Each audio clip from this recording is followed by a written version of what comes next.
Hey there, Drowsy Historian here. Tonight you're stepping into the early 20th century, inside a vast automobile factory where steel frames glide forward and steam drifts through electric light. You're not an inventor, not a foreman, not someone whose name will be remembered. You're just an ordinary factory worker, one pair of hands among many, helping early automobiles come together piece by careful piece. Before we start, do me one small favour. Tell me where you're listening from and what time it is there. If you'd prefer these stories without ads, you can join the Patreon. It's linked in the description.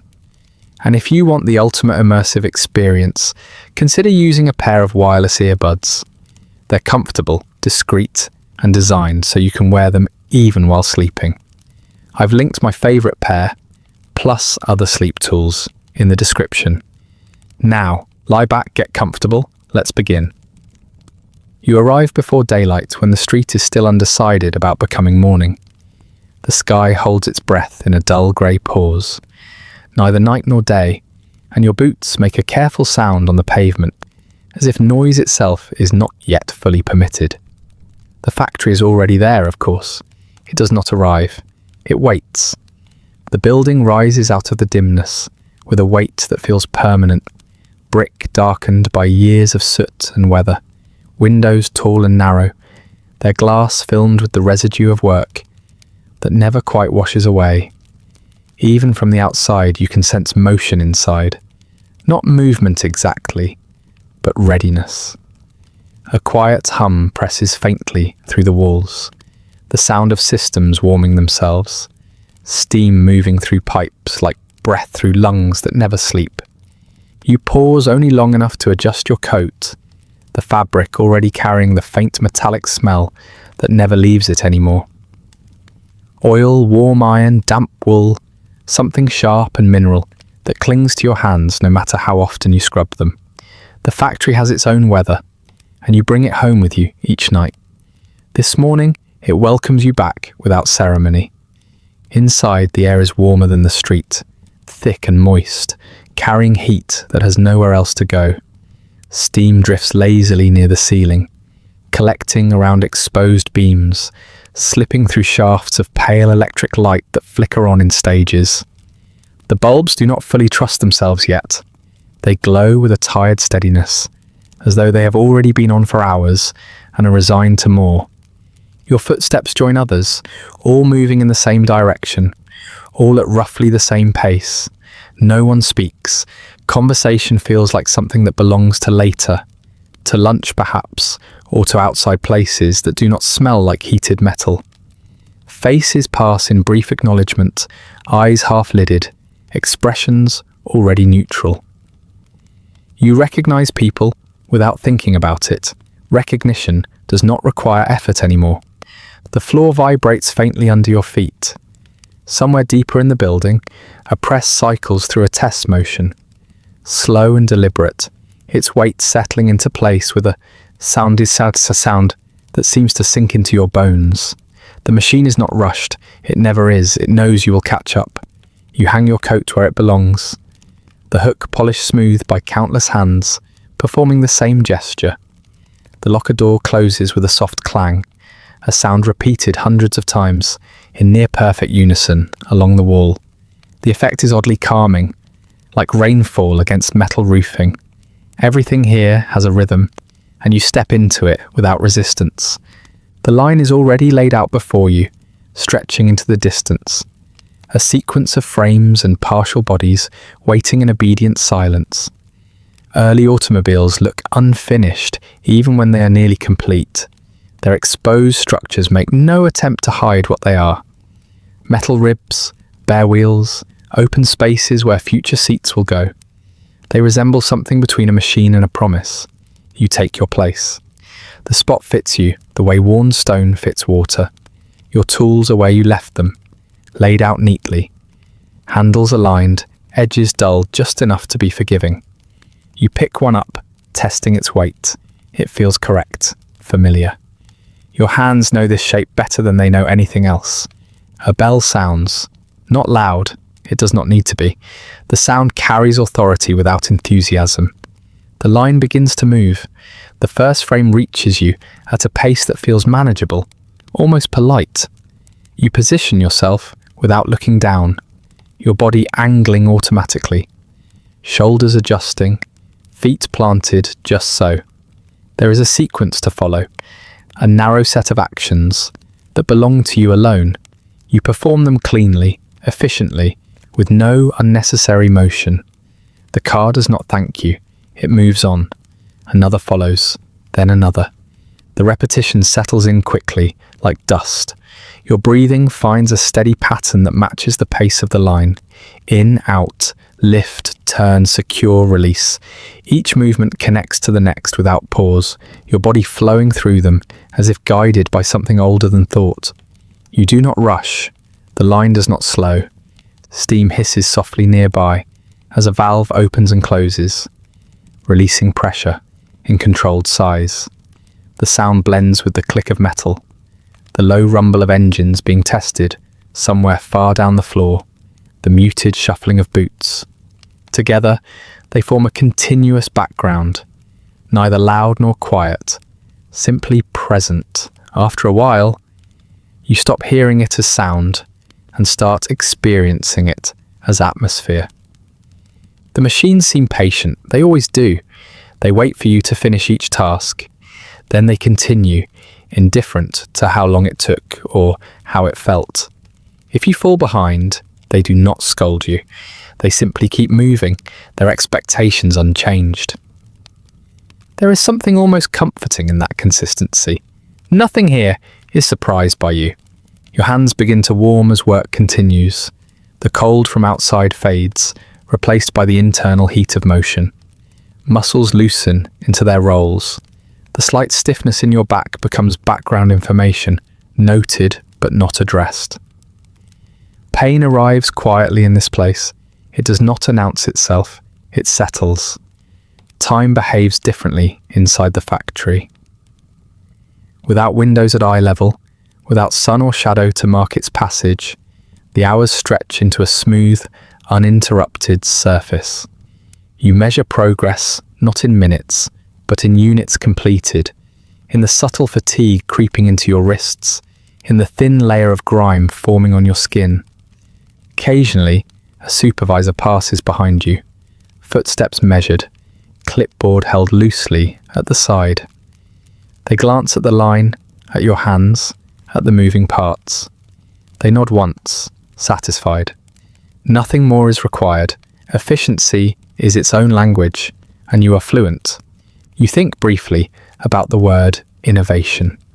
It is printed on posters near the entrance, paired with illustrations of smiling families and gleaming roads that stretch toward distant horizons. Here, innovation feels smaller. It is a slight adjustment in tool placement, a marginal reduction in wasted motion, a faster way to secure the same piece in the same place. Progress arrives in increments, so small they are nearly invisible. The early hour helps. Before full daylight, before fatigue has accumulated, before the line reaches its full speed, there is a gentleness to the work, a sense that you and the machines are easing into the day together. This is the closest the factory comes to kindness. Your thoughts drift without urgency. There is room for that here, in the spaces between movements. You notice the way condensation gathers on metal surfaces, beads of water trembling before dropping to the floor. You notice how the light catches on freshly machined edges, bright for a moment before dulling under grease and touch. You notice how your hands no longer look like they used to. Another bell sounds. The line adjusts its pace slightly, barely perceptible unless you are attuned to it.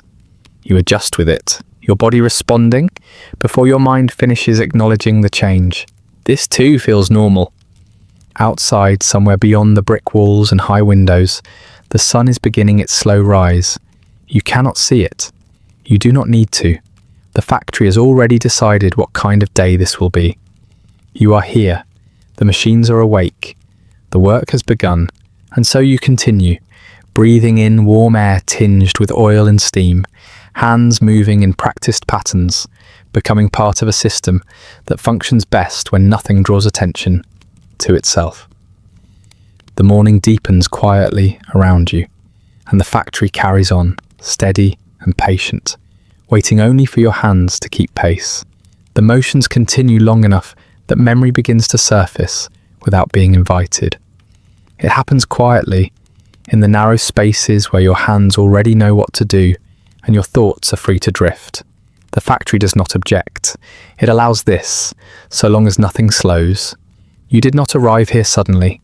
No one ever does. Work like this has a way of appearing reasonable when it is still only an idea, when it exists as words spoken across a desk or printed on a notice, posted where people pass every day. You remember standing there, reading carefully, your eyes lingering on the promises that were easy to understand. Steady hours, honest pay, a future tied to something growing. Automobiles were still spoken of with a certain careful optimism then. Not miracles exactly, but improvements. Machines that could shorten distances, connect towns, make movement easier for people who had grown tired of waiting. You remember the tone used to describe them. Calm, assured, as if their place in the world had already been decided. The explanation of the job was delivered in much the same way. Simple language, clear expectations. You would not need to know everything, only your part. Each person would handle a single task, repeated often enough to become second nature. This was presented as a kindness. Specialization meant efficiency. Efficiency meant stability. Stability meant wages you could count on. You listened.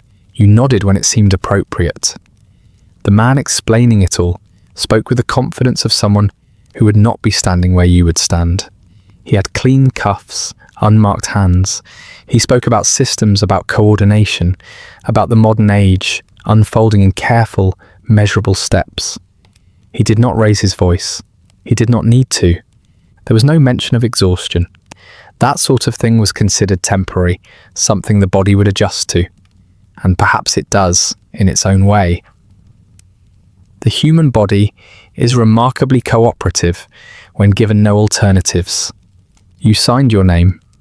The pen felt heavier than expected, the paper thin and final beneath it. Even then, it did not feel like a decision so much as a conclusion. Something you had been moving toward without realizing it. Work was needed. This was work. The connection required no further explanation. The factory itself made a strong impression the first time you saw it. Large, orderly, purposeful. A place designed to produce results rather than questions. Inside, everything was arranged to move forward. Lines marked on the floor. Stations laid out in careful sequence, each step accounted for. There was comfort in that structure, in knowing where to stand and what was expected of you. Training was brief, it did not need to be long. You were shown your task, demonstrated once, maybe twice. Then you were asked to try. Your hands fumbled at first, movements slightly off, timing imperfect. No one seemed alarmed. This was anticipated. The line slowed just enough to accommodate you, then resumed its steady pace. Mistakes were corrected without comment. A supervisor adjusted your grip, repositioned a tool, pointed without speaking. The lesson was absorbed. The car moved on. You understood then that perfection was not required. Consistency was. The explanation of progress continued in quieter ways after that. It was in the posters on the walls, showing smiling families beside shining vehicles. It was in the occasional announcement about increased output, about record numbers met or exceeded. It was in the pride expressed when a new model was introduced, its improvements described with restrained enthusiasm. You were told more than once that you were part of something important, that the work mattered, that each small task contributed to a larger whole. This was not untrue. The cars did leave the factory. They did travel roads that had once known only horses and feet. They did change the shape of distance. But importance feels different when experienced from this angle. It is quieter, less visible. You feel it mostly in the way your day fills completely, leaving little room for anything else. In the way your energy is carefully spent before you have time to consider where it went. The factory offered certainty, and you learned quickly how valuable that was. Wages arrived on schedule. Hours were predictable. The line began and ended at the same time each day. There was comfort in knowing what tomorrow would look like, even if that picture was narrow. Outside these walls, uncertainty lingered. Jobs came and went. Work slowed in some places, vanished in others. Here, the machines kept running. The demand for automobiles grew steadily, fueled by a belief in forward motion that did not require much proof. People wanted to go somewhere else, and these machines promised to take them there. You became accustomed to the language used to describe you. Worker, operator, hand. Each term carried a slightly different tone, but all pointed to the same role. You were part of the mechanism now, as necessary as any bolt or belt. Replaceable, yes, but essential in the moment. There were moments early on when the novelty carried you. The sense of being close to something new. The faint pride of pointing out a finished car and knowing you had touched it, shaped it in some small way. Those moments did not vanish entirely. They simply became less frequent, crowded out by repetition. The job explanation had been honest in its way. It had not lied. It had simply omitted details that seemed unimportant at the time. The way your shoulders would tighten by mid-morning, the way your thoughts would begin to narrow, focusing only on what was directly in front of you, the way fatigue would become a familiar companion rather than a condition to be avoided. Still you came back, each morning before the sun, each evening with the smell of oil still clinging to you. The factory had offered what it promised: work, pay, a place within the machinery of progress. You had accepted, and in doing so, you had learned how easily a reasonable choice could become a permanent one. Your hands continue to move as these thoughts pass through you, uninterrupted. The line advances, another frame arrives, you perform your task without hesitation. Somewhere in the distance, a whistle sounds, and the day settles more firmly into place. The explanation of how you came to be here does not end with a single moment or decision. It stretches across many small steps, each one sensible on its own. And now, standing here, in the steady warmth of the factory, with machines breathing patiently around you, it feels less like a memory and more like a natural state. This is simply where you are. The line keeps moving, and with it the day begins to take on its familiar shape. Not sharply defined, not dramatic, but rounded and steady, like something worn smooth by constant handling. You do not think of the day as a whole anymore. It is easier to experience it in sections, each one quietly announced, each one blending into the next without friction. A bell rings somewhere overhead, not loud enough to startle, just clear enough to be understood. The sound spreads across the floor, absorbed by bodies and machines alike. You feel it more than hear it, a slight internal adjustment, a shared agreement that something has shifted. The pace settles. Your hands respond without instruction. The early hours are always the easiest. Your arms still obey you without complaint. Muscles warm but not yet tired. There is a certain courtesy to this part of the day. The machines seem almost gentle, their movements deliberate, their timing forgiving. Steam curls lazily from vents, rising and thinning as it reaches the ceiling, carrying heat upward where it gathers and waits. You work, you pause only when required. The motions repeat often enough that they lose their edges. Lift, align, secure, release. The sequence becomes a quiet loop, smooth and unbroken. Each completed task leaves behind no sense of accomplishment, only readiness for the next. Time does not pass quickly here. It does not crawl either. It behaves like weight, evenly distributed, resting on your shoulders without shifting. Minutes feel similar to one another. So do hours. Without windows to mark the sun's progress, the factory creates its own clock, one built from sound and strain. Another bell, a slight change in tempo. The line moves a fraction faster now, subtle enough that it feels like your own fault when your hands lag behind. You adjust. Everyone does. No one speaks about it. There is no need. As the morning deepens, your awareness narrows. Not unpleasantly. It is more like focus tightening around what matters. The space beyond your station fades into background detail. You know it is there. You simply do not need it right now. Your world consists of the frame approaching, the tool in your hand, the precise moment when metal meets metal. The ache arrives quietly, first as a suggestion rather than a demand, a faint tightness along your forearms, a dull reminder in your lower back. You notice it the way you might notice the temperature of a room, something to be registered but not addressed. Pain here is informational. It tells you that time is continuing. A whistle cuts through the air, longer than the bell. This one carries the idea of permission. The line slows, then stops. The sudden stillness feels heavier than motion ever did. Machines idle, their hum dropping into a low, patient murmur.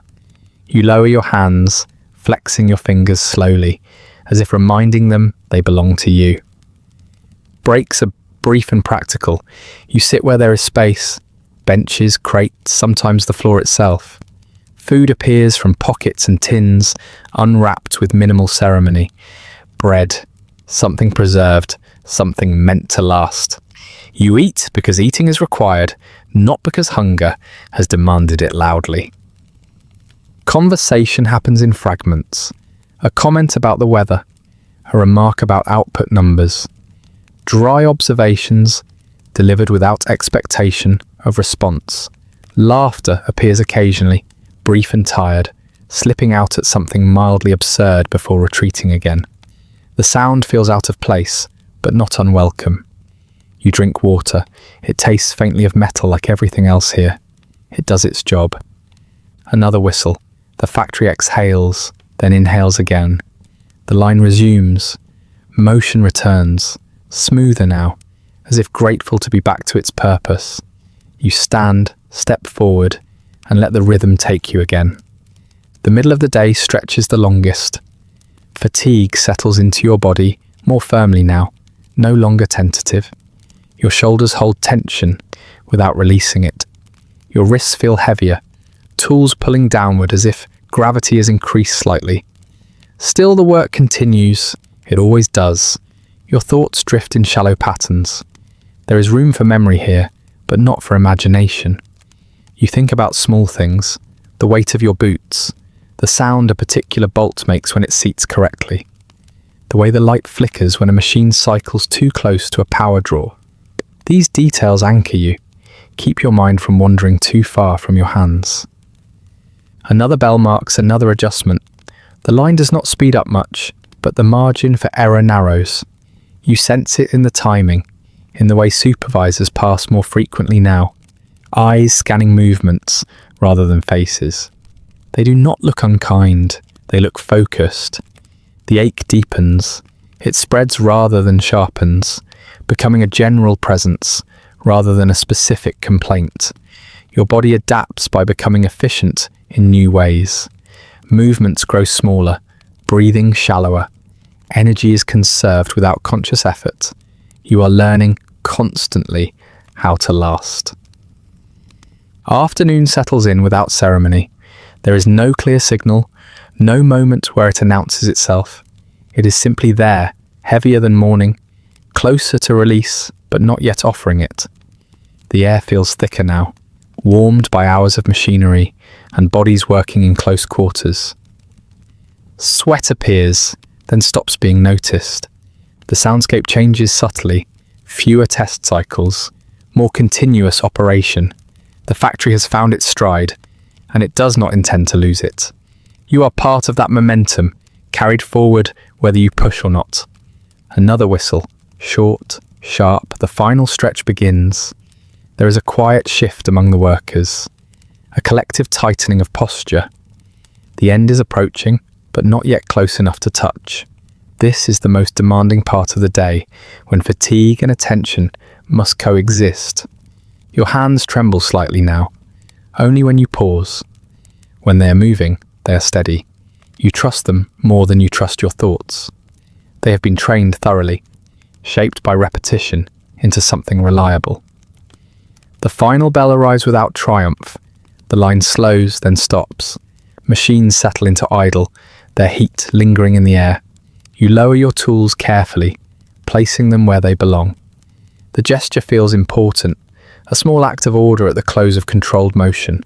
You straighten slowly, your back protests, then accepts the change. Around you, others do the same. There is no cheer, no relief expressed loudly. The end of the day is acknowledged internally, with a quiet loosening rather than celebration. As you move toward the exit, the factory does not follow you with its attention. It has already begun preparing for tomorrow. The shape of the day you just lived will repeat nearly identical, pressed evenly across time. Outside, the light has changed. The sun has done its work elsewhere, while you have done yours here. You breathe air that feels cooler, thinner, briefly unfamiliar. The weight lifts slightly, not because it is gone, but because it has been set down for the night. Tomorrow will arrive early. The bells will ring. The line will move. The day will take its shape again, steady and unremarkable, pressing down evenly until you learn once more how to carry it. The floor settles into its constant vibration again, a low tremor that never quite leaves your feet.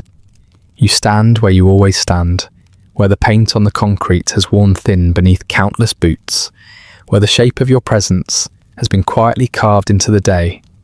In front of you, the line slides forward, with practiced indifference, carrying unfinished automobiles past your station at a pace that does not acknowledge hesitation. Each frame arrives stripped down to essentials: metal ribs, exposed joints, open spaces where something will later be added by someone else, somewhere else along this same path. They look incomplete in a way that feels intentional, as if they were never meant to be whole in one place. You receive them briefly, alter them slightly, then send them onward without ceremony. They're all the same, not perfectly, but close enough that difference feels theoretical. A variation here, a tolerance there. Nothing that changes what your hands must do. You do not need to look closely anymore. Your body recognizes the approach by sound alone. The soft roll of wheels on the track, the faint metallic whisper as each unit enters your reach. You prepare yourself without thinking. Feet planted, shoulders angled. The tool rests in your hand at the correct weight and balance. You are ready not because you decided to be, but because readiness has been repeated into you. The line does not wait for readiness. It assumes it. The car arrives, you move. There is no pause between one and the next. The space where a breath might fit has been carefully removed. The line's motion is smooth, continuous, relentless, without appearing urgent. It does not rush you, it simply continues. The difference is important. Rush implies emotion. This is function. If your hand slips, the line does not react. If your timing falters, it does not express concern. It glides forward with the same calm determination it showed before you arrived and will show long after you're gone. The responsibility for keeping pace rests entirely with you, though no one states it aloud. Your station is a narrow territory. You rarely step beyond it. The world narrows to the reach of your arms, the length of the tool, the brief window of time each unit offers before passing beyond your influence. Outside that window, the car is no longer yours. It belongs to the next pair of hands, the next small adjustment, the next repetition. Standing in one place does something subtle to your sense of self. You become anchored while everything else moves. The line flows like a river, and you are a stone placed deliberately in its path. Water does not ask permission. It shapes itself around obstacles and keeps going. Your legs feel the strain first, the quiet effort of holding position, of absorbing vibration without shifting. Then your lower back, bearing the responsibility of posture hour after hour. The discomfort is not sharp enough to demand attention. It exists as a steady pressure, a reminder that you are still present. The cars pass at chest height, close enough that you can feel the warmth they carry from earlier processes, heat from presses, residual energy from testing. They carry traces of other workers too, fingerprints smudged into grease, faint marks left by gloved hands. Evidence of a shared effort that never quite feels shared. The sameness becomes its own environment. You stop expecting variation.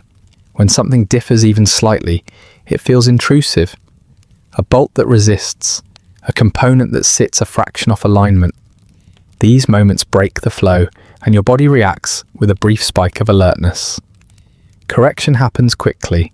The line resumes its quiet authority. There is a peculiar comfort in this predictability. Nothing surprises you for long. The day unfolds as expected, and expectation reduces effort. Thinking is tiring. The line spares you that. Supervisors move along the edges. Their presence felt more than seen. They watch the flow, not the individuals. Their concern is continuity. Stoppage is the only failure that matters. Everything else can be absorbed, corrected, compensated for later. You understand this without being told. Everyone does. The line teaches patience, though not the gentle kind. This patience is mechanical, enforced by repetition. You learn to wait for nothing, to act within the narrow slice of time allowed, and then let go immediately. Attachment is inefficient. Completion is temporary. As the hours accumulate, your awareness dulls around the edges. The sound of the line becomes a constant layer beneath everything else, like wind or distant traffic. You notice it only when it stops, and even then, only for a moment. Silence feels heavier than noise. Your breathing aligns itself to the rhythm without instruction. Inhale as the frame approaches. Exhale as it leaves. The pattern settles deep enough that it continues even when you are no longer paying attention. Your body has learned how to synchronize with something that does not care whether you exist. Occasionally, you catch your reflection in a polished surface passing by.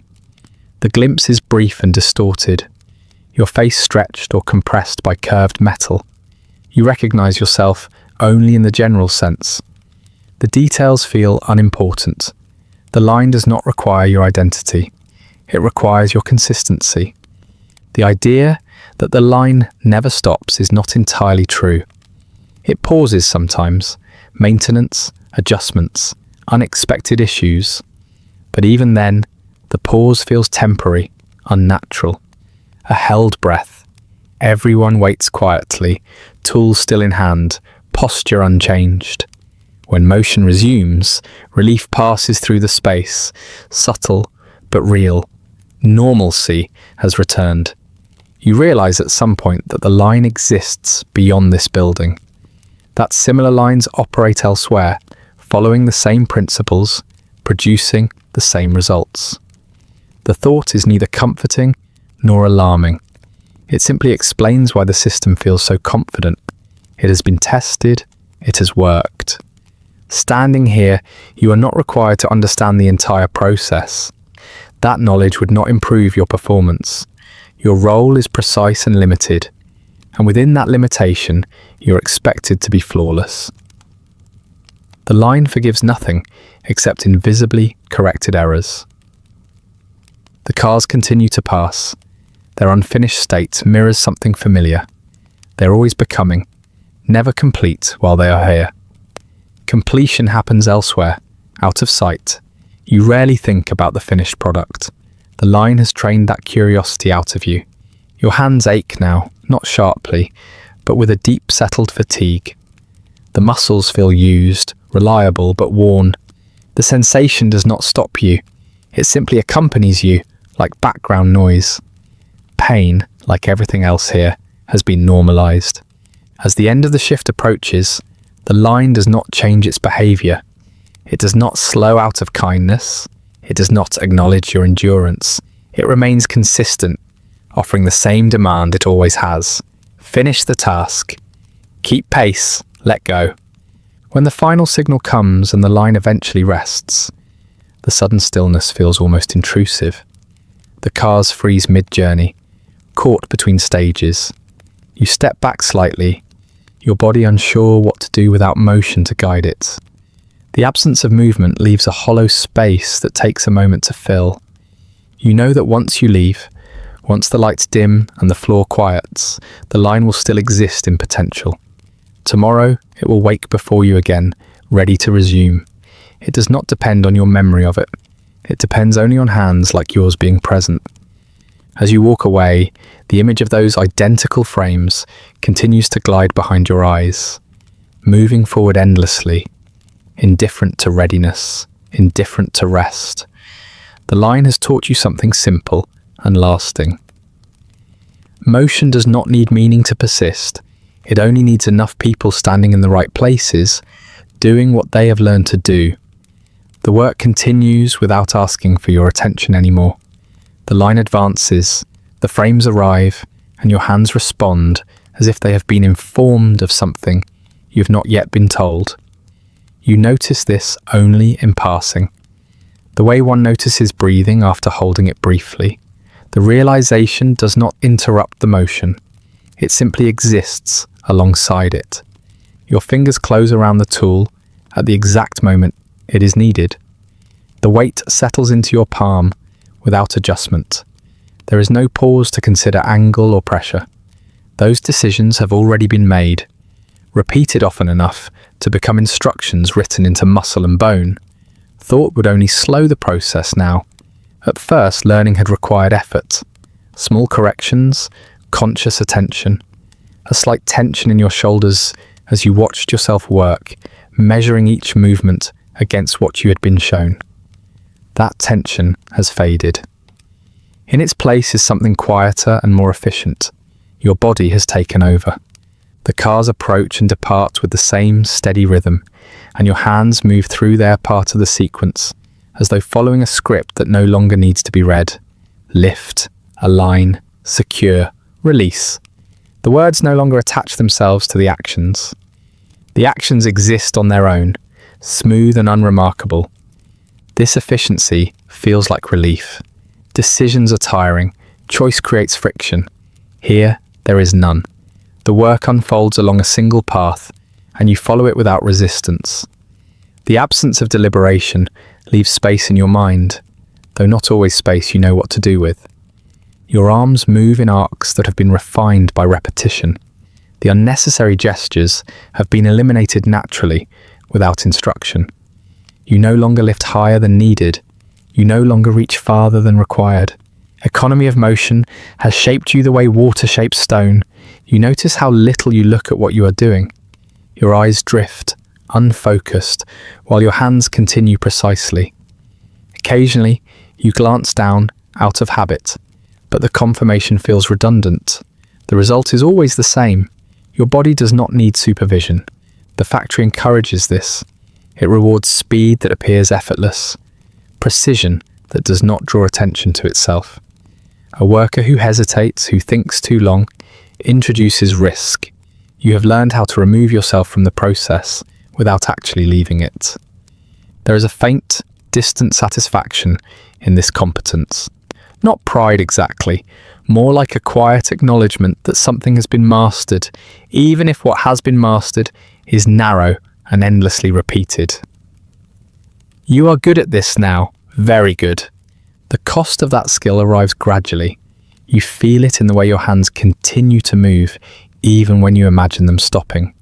In the way your fingers twitch slightly during breaks, rehearsing motions without an object to complete them. The body does not know when to disengage. It has not been taught how. Your wrists ache in a way that suggests permanence, not injury, just wear. The sensation is dull, deep, and familiar. It does not demand rest. It assumes continuation. Your muscles have learned what is expected of them, and they are prepared to comply.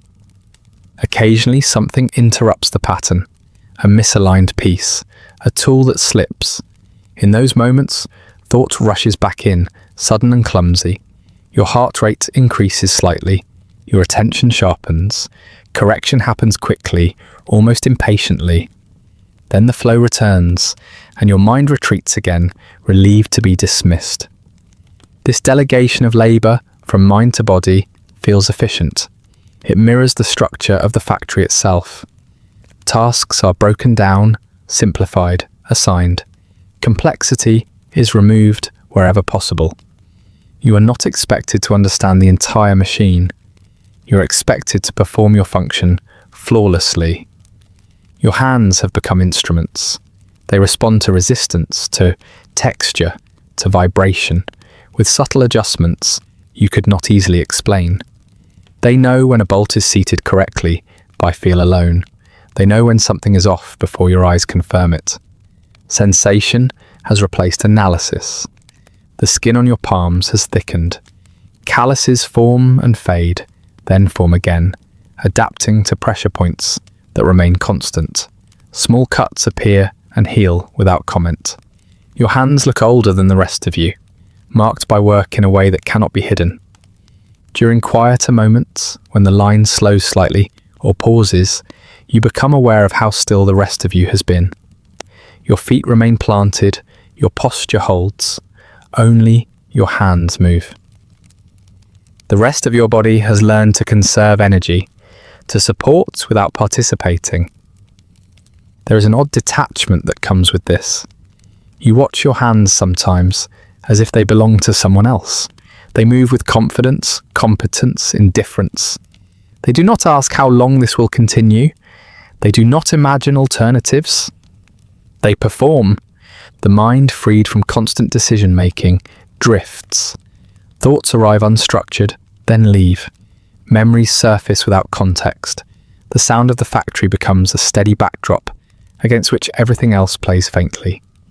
You are present, but lightly so. The supervisors notice this state, though they would not describe it that way. They see productivity, consistency, a worker who does not require correction. That is enough. No one asks how it feels. Feelings are inefficient. The system does not account for them. Your hands continue to learn even now, refining themselves incrementally. Each repetition smooths the motion further, removes another fraction of wasted effort. Improvement happens without celebration. There is no end point, no moment where learning stops. There is always a slightly better way to perform the same task. By the end of the day, when fatigue presses more heavily against your awareness, your hands remain reliable. They carry you through when your attention thins. They hold the pattern when your thoughts wander. They are the reason you can finish the shift without conscious strain. When the final bell sounds and the line settles, your hands hesitate for just a fraction of a second, as if surprised by the lack of demand. They lower the tool carefully, reluctantly. The stillness feels unfamiliar. Your fingers flex slowly, uncertain what to do without instruction. As you leave the factory, the motions linger. You notice your hands mimicking the day's work in small, unconscious ways. A turn of the wrist, a measured grip. The body does not recognize boundaries as clearly as the clock does. Later, when you sit or lie still, when there is nothing to hold and nothing to adjust, your hands finally rest. Even then, the memory of motion remains, stored beneath the surface, ready to rise again before thought has time to intervene. The sound has been there the entire time. It was there when you first stepped inside, before your eyes learned where to look and before your hands learned what to do. It greeted you without introduction, filling the air so completely that silence never had a chance to exist. Now, it no longer announces itself. It simply surrounds you. Metal taps metal, not once, not twice, but endlessly. A repeating rhythm spreads across the floor. Dozens of small impacts layered together into something dense and continuous. Presses rise and fall. Chains rattle softly as they pull weight along tracks. Tools click into place, release, and return to waiting. Somewhere nearby, a hammer lands with measured force, again and again, never hurried, never emotional. At first, long ago, the noise demanded attention. It arrived sharp and overwhelming. Too loud to ignore, too complex to sort. Each sound competed for space. Each vibration felt personal. Your shoulders tightened then, your jaw clenched without realizing it. The factory spoke loudly, and you had not yet learned its language. Now the sound no longer feels like something happening to you. It feels like something you are inside of. The way one is inside rain or wind. You do not listen to it so much as exist within it. The noise has flattened into a single, continuous presence, wrapping itself around movement and thought alike. The taps and clanks repeat with astonishing consistency. No flourish, no variation. The same impact, delivered with the same force, hour after hour. It is not music exactly, but it has rhythm. A rhythm enforced by design, by belts and gears and schedules that leave no room for improvisation. Your body has learned this rhythm as thoroughly as it learned the motions of your hands. Your breathing adjusts to it without instruction. Your pulse aligns itself subtly, rising and falling in quiet cooperation. The sound guides you even when you are not aware of following it. Some noises stand out briefly before sinking back into the whole. The hiss of steam escaping a valve. The low thud of a press completing its cycle. The whirring hum of electric motors, steady and patient. Each one occupies its place, never lingering long enough to demand interpretation. Voices exist here too, but they are secondary. Instructions are shouted only when necessary. Most communication happens through gesture, through timing, through the shared understanding of when to move and when to wait. Words would have to fight too hard to be heard. Over time, the sound stops carrying meaning. You no longer associate individual noises with specific actions. The connection dissolves into familiarity. The factory hum becomes a kind of sonic fog, blurring edges, smoothing thought. In this environment, sharp ideas struggle to survive. You notice the effect during brief moments away from the floor. When the line pauses or when you step into a quieter corner, the absence of noise feels wrong. The sudden clarity presses against your ears. Too clean, too exposed. Your thoughts become louder in the gap, and the sensation is unsettling. You find yourself waiting for the machinery to resume, eager for the cover it provides. The sound does something else as well. It erases distance. Whether a machine is close or far becomes difficult to tell. Everything blends together, collapsing space into a single auditory field. The factory feels both enormous and intimate at once, its vastness compressed into vibration. You have stopped thinking of the noise as temporary. It does not end when the day ends. It follows you out in subtler forms. The ringing in your ears lingers. At night, when things are finally quiet, you sometimes notice phantom rhythms, imagine taps echoing faintly in your mind. The body remembers what the ears no longer receive. The idea that this sound represents progress is mentioned occasionally, usually in speeches or pamphlets. Progress sounds like productivity, like industry, like modernity. The noise is framed as evidence that something important is happening, that things are being built, that the future is underway. Standing here, progress sounds less grand. It sounds repetitive. It sounds tired but persistent. It does not announce transformation. It insists on continuation. Whatever progress is being made happens quietly, buried beneath layers of metal and routine. The sound also equalizes everything. Individual effort disappears into the collective noise. Your contribution does not stand out. It merges seamlessly with hundreds of others, indistinguishable, once absorbed. This anonymity feels intentional.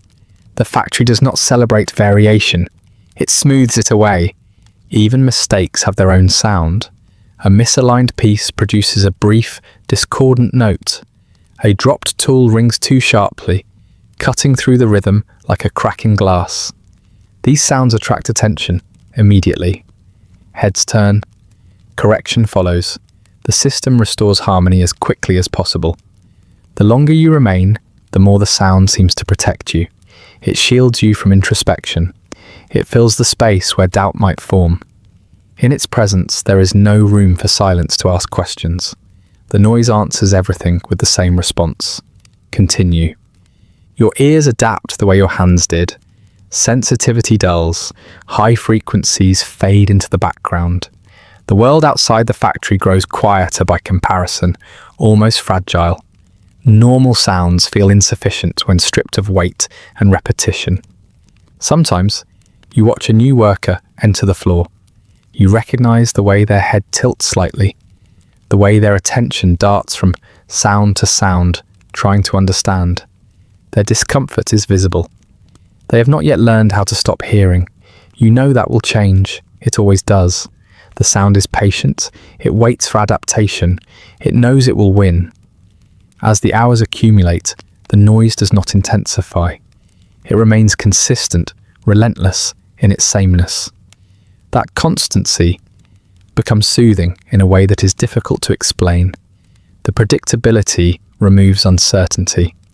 Nothing unexpected is hiding in the soundscape. Everything behaves as it should. When the shift ends and the machines gradually power down, the noise thins rather than stops.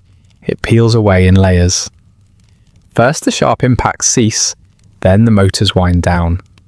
Finally, only residual hum remains, a fading echo of effort. The quiet that follows feels heavy, almost oppressive. Without the constant rhythm, your thoughts feel exposed. The absence rings louder than the noise ever did. You move through it slowly, unsure how to carry yourself without vibration guiding your pace. Later, outside, the world sounds different, softer, less structured. Footsteps, distant voices, the occasional passing vehicle. These sounds feel loose, uncoordinated, lacking the discipline of the factory's rhythm. You listen without really listening, already anticipating the return. Because tomorrow, the sound will be waiting. Metal will tap metal again. The rhythm will resume, steady and indifferent. And once more, the noise will become atmosphere, carrying you through another day without ever asking to be noticed. You are never truly alone here. Even when your attention narrows to the space directly in front of you, even when the noise flattens everything into background, there are always others nearby. Close enough that you feel the warmth of their bodies when the air grows heavy. Close enough that an accidental step could brush an elbow, a shoulder, a sleeve darkened with oil. They stand in their places as reliably as you stand in yours. Familiar shapes, familiar heights. You recognize them without effort, the way you recognize furniture in a room you have lived in for years. Their presence requires no thought. It simply belongs. Faces appear in fragments. A profile glimpsed as someone leans forward, eyes lowered in concentration. A jaw set in a way that suggests endurance rather than determination. You see the same expressions day after day, worn into place by repetition. Neutral, focused, drained of anything unnecessary. You know these people well, though not in the way one usually means. You know how quickly the man to your left reaches for his tool. You know the slight delay in the movements of the woman across the line, the way she compensates by starting a fraction earlier. You know who adjusts their stance when the line speeds up, and who holds steady instead. You know who will catch a slipping part without looking. You know who never drops anything. You know who breathes heavily by mid-afternoon, and who grows quieter instead. These details register without forming into thoughts. They're absorbed, catalogued, used. Names exist, of course. You have heard them. You might even remember some of them, if asked directly. But names are not especially useful here. The work does not require them. The line does not pause for introductions. Conversation happens rarely and briefly. A few words exchanged during a pause. A comment murmured when the noise dips just enough to allow it. The topics are small and practical. Weather, shifts, a tool that has gone missing and then reappeared. There is no appetite for stories. Stories take time. Time is already allocated. There is a kind of courtesy in this restraint. No one demands attention that cannot be spared. No one presses for intimacy where there is no space for it. You share hours, effort, fatigue, but not much else. The arrangement feels unspoken and mutually understood. Occasionally, a new worker appears, standing stiffly at a station not yet worn into their shape. Their presence is noticeable at first, an irregularity in the pattern. Their movements lack confidence. Their eyes search for cues. You sense their uncertainty without turning your head. Someone will show them what to do, briefly, efficiently, a gesture rather than a lecture. The line will slow just enough to accommodate them, then resume. The newcomer will adapt because adaptation is the only acceptable response. In time, their presence will fade into familiarity, and you will stop noticing them as separate from the rest. There are moments when bodies move closer together, when a machine requires two sets of hands, when space tightens unexpectedly. In those moments, you become acutely aware of proximity, the warmth of another person's arm, the smell of sweat and oil, the subtle shift of weight as someone adjusts their balance. No apologies are exchanged, none are needed. Physical closeness here carries no intimacy, no tension. It is purely functional. When the task ends, the space opens again, and each person returns to their position without comment. You sense moods in the same indirect way you sense timing. A slight heaviness in the air when someone is struggling. A faster rhythm when someone is unusually alert. These states ripple quietly through the line, influencing pace without ever being named. Laughter surfaces now and then, brief and dry, a reaction to something mildly absurd, a tool behaving badly, a remark overheard and misinterpreted. The sound cuts through the noise for a moment, then disappears, absorbed back into the general hum. It does not linger. It is not invited to. Disagreements are rare, not because everyone agrees, but because disagreement would require energy better spent elsewhere. When friction occurs, it is handled efficiently. A look, a shift, the matter resolves itself or is quietly corrected by someone whose role includes correction. The system prefers smoothness. You notice that everyone carries fatigue differently. Some grow slower, some grow sharper, some seem to hollow out, movements continuing while something inside withdraws. These differences do not disrupt the work. The line accommodates variation, as long as output remains steady. There are faces you have seen for years. They have aged slightly in that time. Lines deepened, hair thinned or greyed. Changes subtle enough that you rarely register them until one day you realise they have been there all along. The factory marks people gradually, without ceremony. You wonder sometimes what these people are like outside this place, what their voices sound like when not competing with machinery, what expressions they wear when not required to be neutral. The curiosity passes quickly. It feels indulgent. The factory does not encourage speculation. There is comfort in this limited knowing.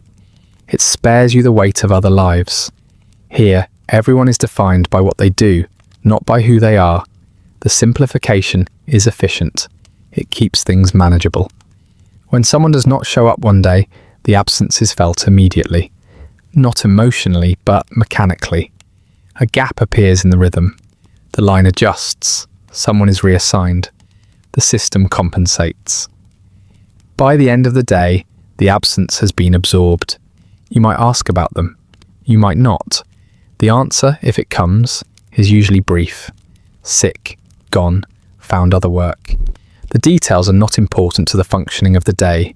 You realise gradually that you are perceived in much the same way. As a presence, a set of movements, a reliable part of the pattern. Your own name is rarely spoken here. It does not need to be. There is a quiet solidarity in this shared anonymity. You endure together without discussing endurance.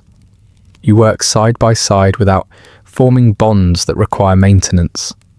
The closeness is physical, immediate, and contained entirely within the boundaries of the factory. As the hours wear on, the sense of individual separation softens. You feel less like a distinct figure and more like one unit among many, moving in coordinated isolation. The line holds you together without connecting you too deeply. When the shift ends and everyone begins to drift toward the exits, faces relax slightly. Postures change, the roles loosen but do not disappear entirely. Outside these walls, names may return, stories may resume, but here they remain unnecessary. Tomorrow you will stand beside the same people, close enough to touch. You will recognize their movements instantly. You will work in quiet proximity, sharing space, sound and time, without needing to exchange much else. The factory will carry all of you forward together, each of you known not by name, but by rhythm. The sound shifts before the signal arrives. It thins slightly, as if the factory is preparing itself for a pause it has already scheduled. You sense it in the way movements become marginally less urgent, in the way shoulders begin to loosen without permission. Then the whistle cuts through, longer than the others, carrying the idea of allowance rather than command. The line slows, then stops. Motion drains away, leaving behind a strange heaviness. The silence that follows is not complete. Machines idle. Steam continues to breathe through pipes. Somewhere, a motor hums stubbornly, unwilling to relinquish its purpose entirely. Still, the absence of forward movement is unmistakable. You lower your hands carefully. They hesitate, as if unsure what to do without instruction. Tools are placed down in their proper spots, not because anyone is watching, but because order has become instinctive. The habit is reassuring. It gives the pause shape. You move with the others toward whatever space is available. There is no designated room for this. Lunch happens wherever work temporarily does not. Benches, crates, low walls. You sit when you find a surface that will hold you. Your body accepts the change in position with a quiet release, muscles loosening just enough to acknowledge the relief. Food appears from pockets, tins, wrapped cloths. Each portion looks similar in its own way. Practical, durable, meant to survive handling. You unwrap yours without ceremony. The smell rises faintly, competing with oil and metal and losing by a narrow margin. The first bite tastes as expected, not unpleasant, not satisfying. Familiar.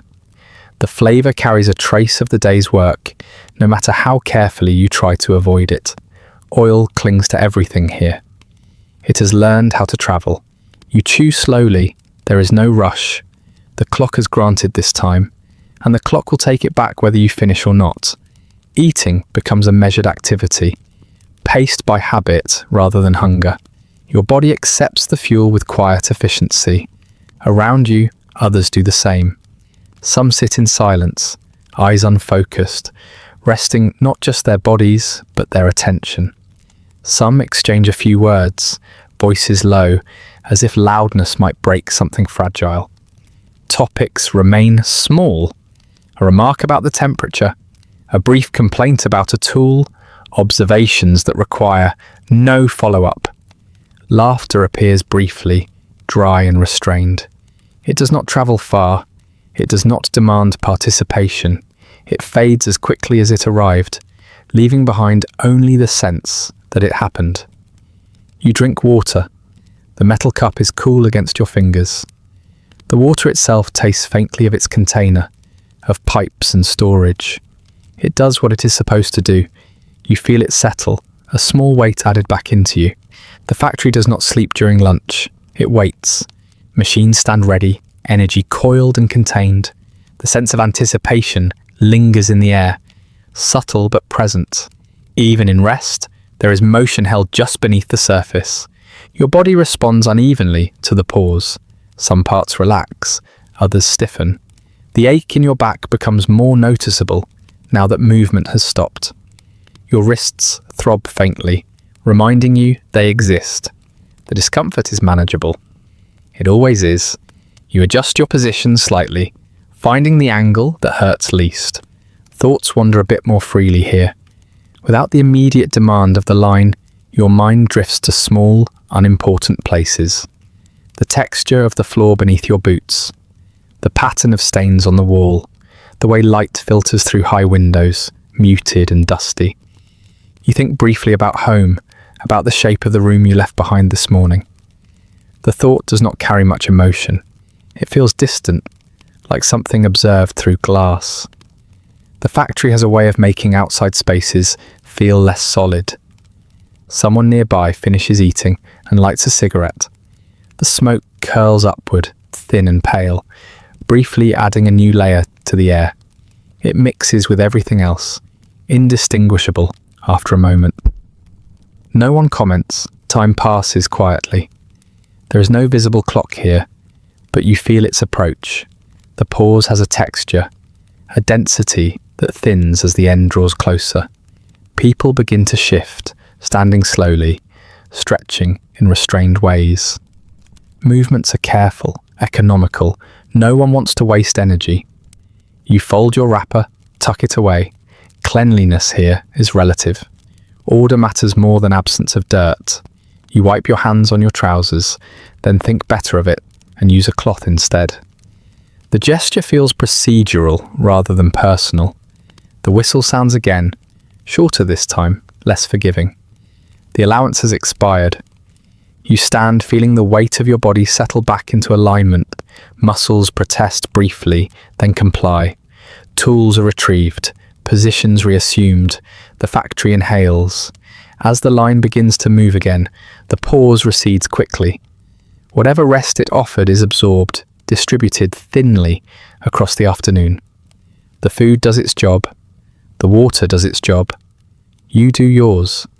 The taste of lunch lingers faintly, blending with oil and metal until it becomes indistinguishable from everything else. The memory of sitting fades as motion returns. The day resumes its steady pressure, and you step back into it without resistance, carrying the pause with you only as a slight softening around the edges. The work resumes with the same calm insistence it always carries, and your body steps back into its role without hesitation. There is no moment of negotiation. Muscles tighten where they are meant to tighten. Weight shifts into familiar alignments. The line moves and you move with it. You become aware of your body in pieces rather than as a whole. Your back announces itself first, a steady stiffness settling in along the spine, not sharp enough to interrupt you, just firm enough to be acknowledged. It feels structural, like part of the framework holding everything upright. You adjust your stance slightly, redistributing weight in ways you have practiced unconsciously over time. Your wrists follow soon after. They do not ache loudly. They complain softly, deep inside the joints, a muted signal that something is being used repeatedly and without rest. The sensation is almost polite. It does not demand attention. It simply exists, constant and patient. Fatigue arrives the same way, not as an emergency, not as a warning, but as a setting. Like the temperature of the room or the hum of the machines, it becomes part of the environment. You notice it the way you notice the air pressing against your skin. It does not change what you do. It colors how it feels. The factory treats your body with the same expectations it applies to everything else. Function first, output matters. Comfort is secondary, addressed only insofar as it affects performance. You have learned to do the same. Your shoulders hold tension without releasing it. They have adapted to carrying this load, to supporting your arms through thousands of identical movements. The muscles feel dense now, packed tight with repetition. When you roll them gently during a brief pause, the relief is minimal but noticeable, like loosening a bolt by a fraction of a turn. Your legs remain steady, though you feel the constant vibration traveling up through the soles of your boots. The floor communicates continuously, a low tremor that reminds you where you are. Your knees absorb it without complaint. They have learned how. You stop thinking of pain as something separate from work. It is not an interruption, it is a feature. The body sends information, and you catalogue it without reacting emotionally. This wrist is tired, that muscle is strained. Adjust, continue. The idea that the body is a machine no longer feels metaphorical. You experience yourself as equipment, maintained just enough to remain operational. Sleep restores function. Food provides fuel. Small injuries are patched quickly and ignored once they no longer interfere. You've seen what happens when a body fails completely. It is rare, but it happens. Someone misjudges their limits. Something gives way abruptly. The response is efficient. Assistance arrives. The person is removed from the line. The space is filled. The work continues. Those moments do not frighten you. They instruct. They clarify expectations. The body must last. That is its purpose here. You learn to monitor yourself the way a mechanic listens to an engine. Not for comfort, but for warning signs that matter. A sharp pain is worth noting. A loss of grip strength requires adjustment. General soreness does not qualify as a problem. It is assumed. Your breathing adapts to conserve energy. Shallow but steady. Enough to sustain effort without waste. You notice this only when you pause and draw a deeper breath, surprised by how much air your lungs can still hold. Sweat appears and dries without comment. Your shirt stiffens slightly as salt accumulates, fabric changing texture over time. You are aware of it in the abstract, the way one is aware of weather. It is present. It does not require response. Your hands continue their precise work, though the skin feels tighter now, less flexible. Calluses press against metal. The sensation dulls contact just enough to protect you. Sensitivity has been traded for durability. The exchange feels permanent. Occasionally, you feel a brief flare of something sharper, a twinge in the lower back, a pulse of heat along the forearm. These moments pass quickly, absorbed into the larger field of fatigue. You file them away mentally, making small adjustments to posture, to grip, to timing. The factory does not reward resilience directly. It simply relies on it. The expectation is that your body will adapt until it cannot, and then someone else's will take its place. This is not framed as cruelty. It is presented as efficiency. You become careful in small ways. You learn which motions can be rushed and which cannot. You learn when to shift weight and when to remain still. These lessons are not taught. They are discovered through accumulation. Your sense of self narrows further as the day wears on.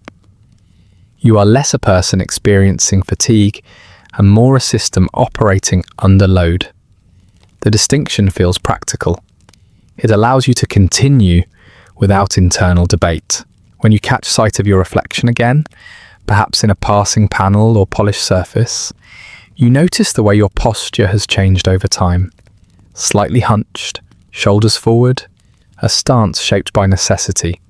The image registers briefly, then moves on. There is no anger in this awareness, no resentment. The factory does not inspire emotion easily. It encourages acceptance. The work exists, the body responds. This is the arrangement. As the hours accumulate, your movements become smaller, more economical. Excess motion has been trimmed away. The body learns how to endure by becoming efficient with its own resources. You spend less energy resisting discomfort and more energy accommodating it. When the final signals approach and the pace eases slightly, your body does not immediately relax. It has learned not to anticipate relief. Only when motion fully stops does the tension begin to unwind, slowly, cautiously, as if unsure whether it is safe to do so. Standing still, you feel the accumulated weight clearly. The stiffness in your back deepens before easing. Your wrists throb a little louder, now that they are no longer distracted by motion. You flex your fingers, restoring circulation deliberately. As you move toward the exit, each step carries information upward. Ankles, knees, hips. The body reports in, one joint at a time. Everything still works. That is enough. Outside, when the vibration finally fades and the air feels lighter, your body does not immediately trust it. The factory's demands linger, muscles remain braced, it takes time for the setting to change. Later, when you rest, when you finally lie still, the sensations resurface in quieter ways. A dull ache here, a tightness there. The body does not forget the day quickly. It holds on to the memory of use. You fall asleep not because the body feels good, but because it is spent. Tomorrow, it will be asked to perform again. It will stiffen, complain softly, and carry fatigue as background.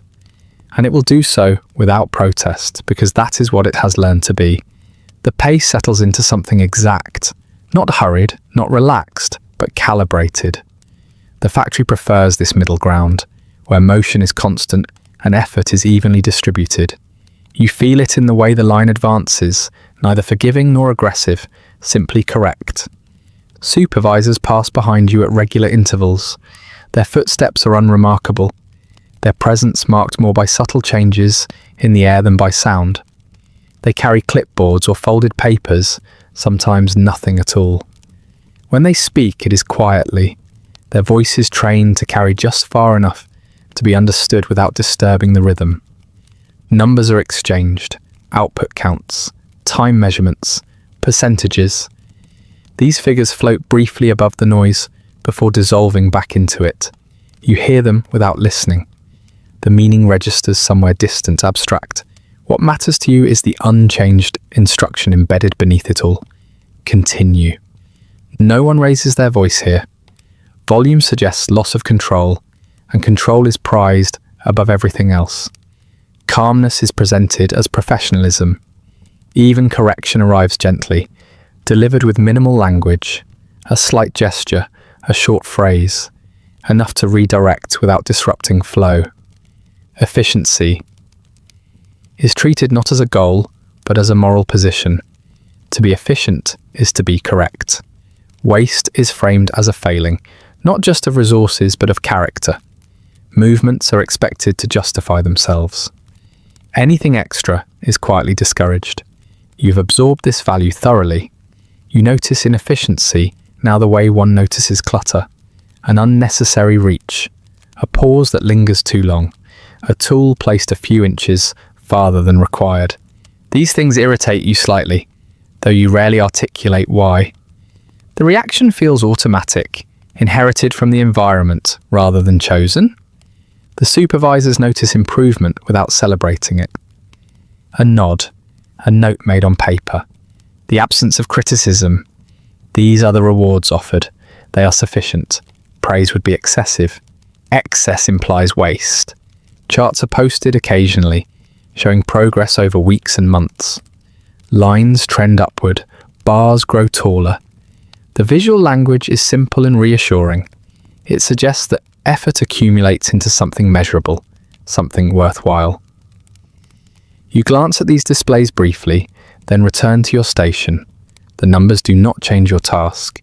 Efficiency extends beyond movement. Breaks are timed precisely. Shifts begin and end without drift. Even rest is optimized. The system has calculated how much recovery is necessary to sustain output, and it provides exactly that. No more, no less. You notice how quickly inefficiency is corrected. A bottleneck forms briefly at one station. The line slows. Within moments, attention arrives. Adjustments are made.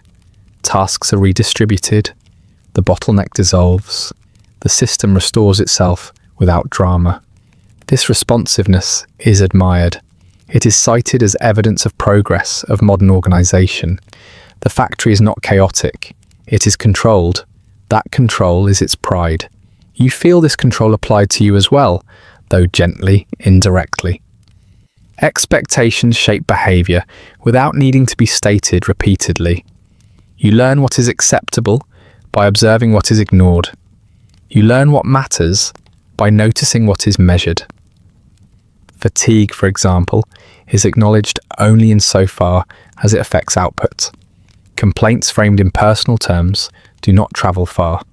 Statements that can be translated into lost efficiency receive attention. The language shapes itself accordingly. You adjust, everyone does.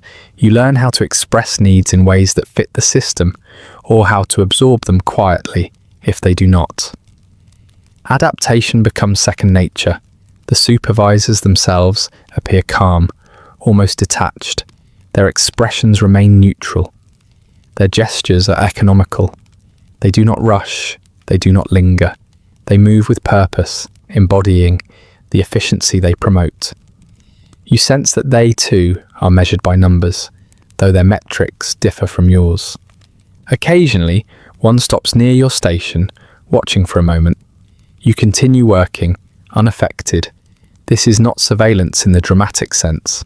It is verification, confirmation that the system is functioning as intended. When feedback is offered, it is phrased impersonally.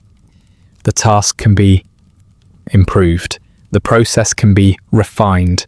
The language avoids direct reference to you as an individual. This distance feels deliberate. It keeps emotion out of the exchange. Efficiency also brings a kind of quiet fairness. Everyone is held to the same standards. Output does not care about personality. The line does not recognize effort unless it produces results. There is comfort in this simplicity. You know what is expected. You know how to meet it. At times you catch a glimpse of inefficiency elsewhere. A worker struggling to keep pace, a tool malfunctioning. The response is immediate and practical. Assistance arrives, equipment is replaced. The problem is addressed without commentary on cause or blame. The goal is restoration, not analysis. You notice how little energy is spent on explanation. The system does not justify itself. It assumes its own validity. The results are visible. Cars leave the factory, numbers increase. That is enough. Over time, you internalize this logic. You begin to evaluate yourself in similar terms. How much you produced, how smoothly you moved, how few corrections were needed. Self-assessment becomes quantitative, stripped of emotion. There is a faint sense of pride in meeting expectations precisely. Not exceeding them dramatically, not falling short, hitting the target cleanly. The satisfaction is subtle, almost hidden, but it exists. The factory's emphasis on efficiency shapes even your thoughts. You learn to avoid unnecessary reflection during work. Thoughts that do not contribute to performance are gently set aside. Mental clutter is treated like physical clutter. It is minimized. By the end of the day, when the line finally rests and the numbers have been tallied, there is no ceremony. The figures are recorded, comparisons are made, tomorrow's adjustments are considered. The process continues. As you leave your station, the idea of efficiency lingers. It has become more than a workplace principle. It has settled into you, influencing how you move, how you rest, how you measure your own worth within the narrow frame provided. Outside, where movement is less regulated and time feels looser, the contrast is noticeable. People linger, conversations wander, decisions take longer. It feels inefficient, almost indulgent. You navigate it carefully, accustomed to clearer expectations. The factory does not follow you physically, but its values do. Efficiency remains, quiet and persistent, shaping behavior long after the machines fall silent. It has taught you how to function smoothly within a system that rewards calm productivity above all else. Tomorrow, the numbers will be reviewed again, output will be compared, adjustments will be made. No one will raise their voice. There will be no need. Change arrives here without ceremony. It does not announce itself with excitement or urgency. It enters the factory the way dust does, settling quietly onto surfaces already coated with yesterday's work. You notice it only after it has been there for a while. At first, it is a small difference in weight, a frame that feels marginally lighter as it glides into your reach, a component that sits more cleanly where it always has. Your hands register the difference immediately, adjusting pressure and angle without waiting for instruction. Your thoughts follow more slowly, if they follow at all. Someone has improved something, somewhere else. The line continues as it always has. The rhythm does not change. The demand remains identical. Your body responds with the same motions it has learned, even as the object receiving them evolves incrementally. The car becomes newer without you becoming anything else. You hear words like advancement and refinement spoken near the edges of the floor. Engineers pass through occasionally, identifiable by their cleaner clothes and the way they look at the machines rather than the people operating them. They gesture toward diagrams, speak in low, excited tones, point out differences that matter deeply to them. The line absorbs these ideas efficiently. Parts are swapped, measurements adjusted, tolerances tightened. The system incorporates improvement without altering its outward behavior. To you, the effect is subtle enough to feel theoretical. Your task remains where it has always been, the same reach, the same motion, the same brief interaction before the car moves on. You do not build the whole thing. You never have. You shape a moment of it, then release. There was a time when automobiles felt new to you, when their presence carried a sense of possibility, of forward motion that extended beyond the factory walls. That feeling has thinned over time, worn down by repetition. Now, the cars feel less like inventions and more like obligations. You know, in an abstract way, that what you are making is different from what you made years ago. The engines are more reliable, the parts fit together more cleanly. Assembly happens faster now. These improvements are real, they matter to someone. They do not change the feel of the day. Innovation here is designed to avoid disruption. That is its greatest strength. Anything that would require you to relearn your task entirely is resisted. Progress is welcome only when it preserves continuity. The system values smoothness above novelty. When adjustments are required, they are introduced gently. A demonstration, a brief instruction, a supervisor watching for correct adaptation. Your hands comply almost immediately. The body is flexible. It does not object to minor variation. The mind barely notices. You realize that innovation, as it exists here, is something that happens around you rather than to you. It passes through the space without leaving a mark on your internal landscape. You facilitate it without participating in it. Posters appear on the walls now and then, celebrating new models, new milestones, sleeker lines, greater efficiency, wider reach. You glance at them during pauses, absorbing the imagery without emotional response. The future looks polished and distant. The language used to describe change is optimistic but restrained. No one claims transformation. They speak of improvement, of optimization, of staying competitive. These words float above the floor, never quite touching it. You are aware that others, elsewhere, are thinking deeply about these changes, designing them, testing them, refining them. Their work requires imagination, flexibility, vision. Yours requires consistency. This division feels intentional. Innovation is concentrated, controlled. It is allowed to exist only in designated spaces. The line, where you stand, is not one of them. You feel no resentment about this. Resentment would require energy and expectation. You have learned to keep both minimal. Instead, there is a quiet neutrality. Things change, you do not. Both conditions coexist without conflict. Your hands continue their work as frames pass by, each one marginally different from the last generation, each one familiar enough to require no adjustment. The contrast is subtle, but persistent. The car moves forward in time. You remain fixed in place. Sometimes during slower moments, you try to imagine the finished vehicle, what it looks like when complete, how it feels to sit inside it, to turn the wheel, to travel roads that stretch beyond the factory's reach. The image forms briefly, then dissolves. It feels like speculation without consequence. The factory does not encourage imagination. It rewards execution. You hear about changes in production targets, increased demand, new markets opening. The cars are going farther now, reaching places you will never see. The idea registers faintly, like news heard through a wall. Your task does not expand with this reach. It remains bounded by the same physical limits, the same tools, the same sequence. You contribute to something vast without experiencing its scale. Innovation passes you by in this way, leaving behind a faint residue of awareness without altering your daily reality. It is like a train seen from a distance, moving quickly, destination unknown, while you stand still. There is a strange calm in this separation. Being untouched by change means being spared its demands. You are not asked to adapt beyond the narrow scope required. You are not required to think differently.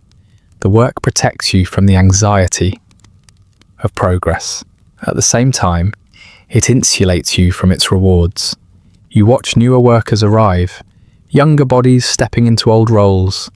They adapt quickly, their hands learning the motions just as yours once did. The system does not care who performs the task, only that it is performed correctly. Innovation has not made the work more humane. It has made it more efficient. The difference is subtle, but important. Less effort is required to produce more output, but the expectation adjusts accordingly. The margin of rest does not increase. Your body continues to respond reliably. Your movements remain precise. You meet each small change without comment, folding it into the pattern as if it had always been there. Adaptation happens quietly, without acknowledgement. By the end of the day, when the machines wind down and the factory releases you, you carry no sense of having participated in something new. The day feels familiar, complete in its sameness.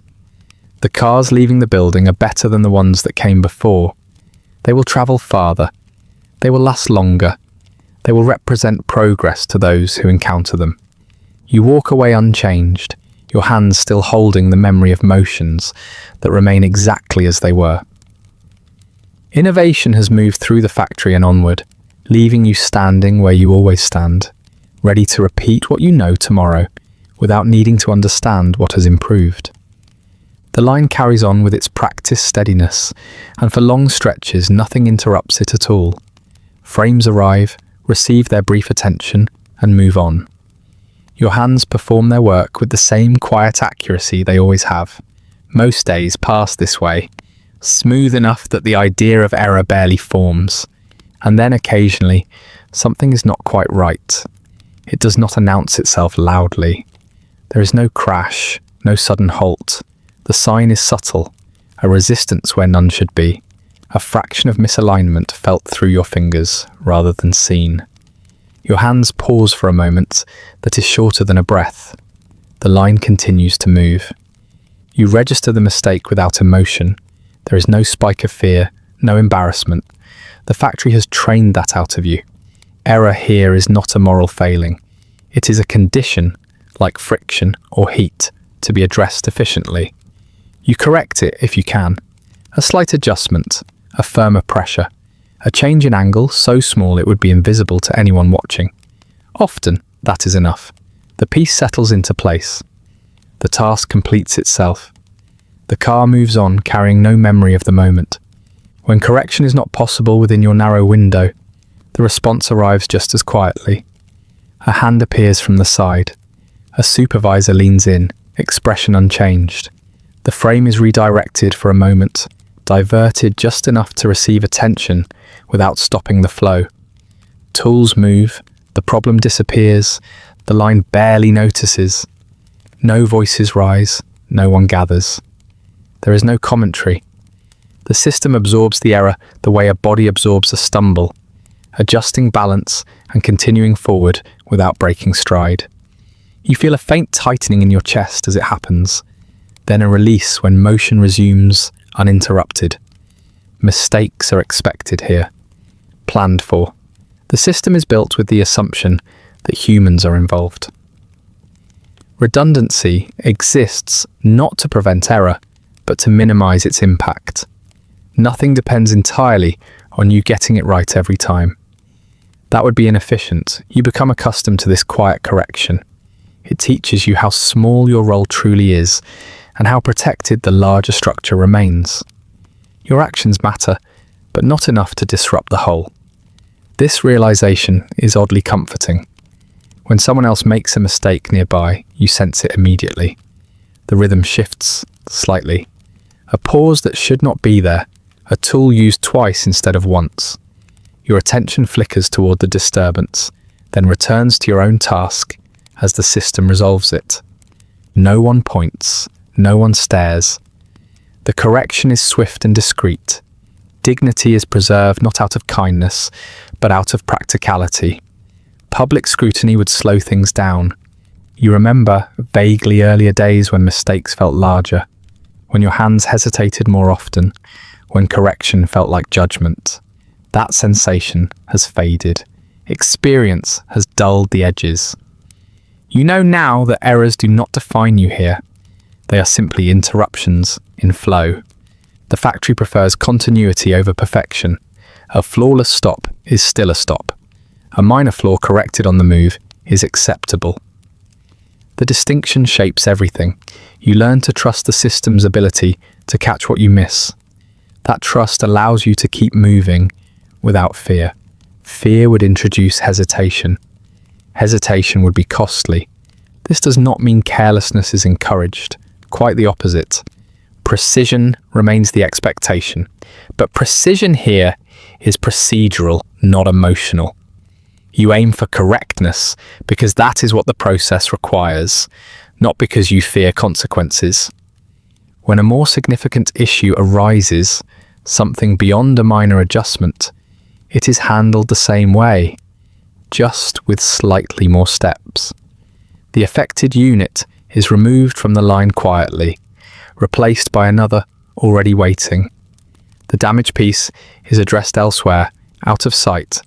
The line continues. You rarely learn what caused the problem.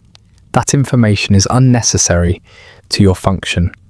Analysis happens somewhere else, among people whose role includes understanding causes. Your role is to maintain flow.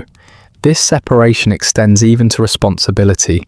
You are accountable only within the narrow scope of your station. Anything beyond that dissolves into the system. Blame has no clear place to land, and so it rarely appears. You notice how this affects your thinking. You do not dwell on what could go wrong. You focus on what is directly in front of you. The future is handled by procedures already in place. The past is irrelevant once the frame has moved on. Even your own mistakes fade quickly. Once corrected, they leave no trace. There is no record that follows you, no accumulation of marks against your name. The factory remembers output, not individual missteps. This creates a strange calm. You work knowing that small failures will not ruin anything.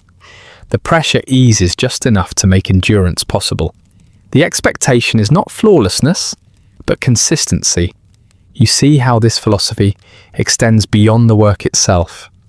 People are treated similarly. Absences are managed, replacements arranged. The system adapts without complaint. Individuals move in and out, and the line persists. Occasionally, you overhear talk of larger failures elsewhere. A shipment delayed, a machine breakdown. Even these are described in neutral terms, framed as challenges to be addressed rather than disasters. The tone remains steady. Drama is inefficient. As the day wears on, your own capacity for error increases slightly. Fatigue dulls precision. Your hands compensate by slowing just enough to maintain accuracy. The line allows this margin. It does not punish you for needing it. When correction occurs late in the shift, it feels different. Your body is already heavy. The brief pause required to fix something presses more noticeably against your awareness. Still, the response remains the same. Calm, direct, effective. The lack of emotional reaction is striking. In other places, mistakes linger. They invite reflection, regret, explanation. Here, they vanish as soon as they are resolved. The present moves forward unburdened. By the time the final signals approach, the day's minor disruptions have blended into the background. You could not list them if asked. They mattered only in the moment they occurred. As the line slows and eventually rests, the floor grows quieter. The absence of motion allows you to feel the accumulated fatigue more clearly. Your wrists throb softly. Your back stiffens as it releases tension. These sensations are not mistakes, they are consequences, and there is no procedure to erase them instantly. Still, you accept them with the same neutrality you accept everything else. The body, like the system, absorbs wear gradually. Small errors in posture, slight misalignments over time. They are corrected as best they can be, and life continues. You leave the factory knowing that tomorrow will bring the same steady movement, the same expectation of precision without drama. Mistakes will happen.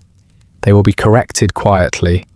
The line will barely notice, and you, having learned how little interruption is truly required, will step back into place and continue, confident, not in your perfection, but in the system's ability to move forward regardless. The end arrives quietly. There is no moment that feels like completion, no satisfying final gesture. The line slows, then stops, and the absence of motion settles into the space where effort has been living all day.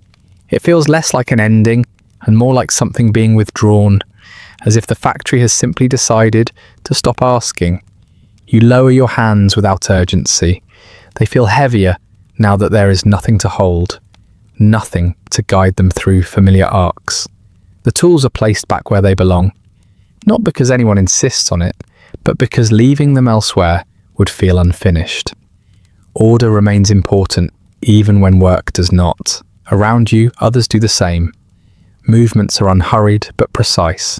No one speaks loudly. There is no shared signal of relief. Faces remain neutral, expressions unchanged from the ones worn throughout the day. The factory does not mark the moment with ceremony, and neither do the people inside it.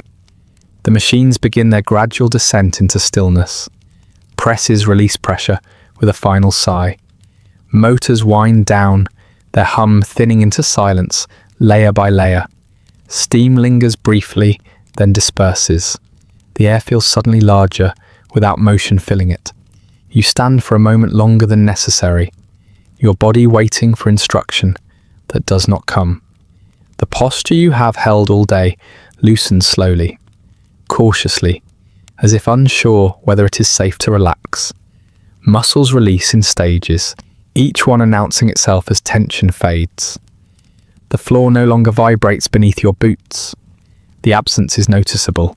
You feel slightly unbalanced without it, as though something essential has been removed. It takes a few steps to adjust. You begin to move toward the exit, joining the quiet flow of bodies heading in the same direction. The path is familiar. You do not need to look where you are going. Your feet carry you through corridors that feel narrower now that they are no longer filled with urgency. Faces pass by at close range, eyes meet briefly, then move on.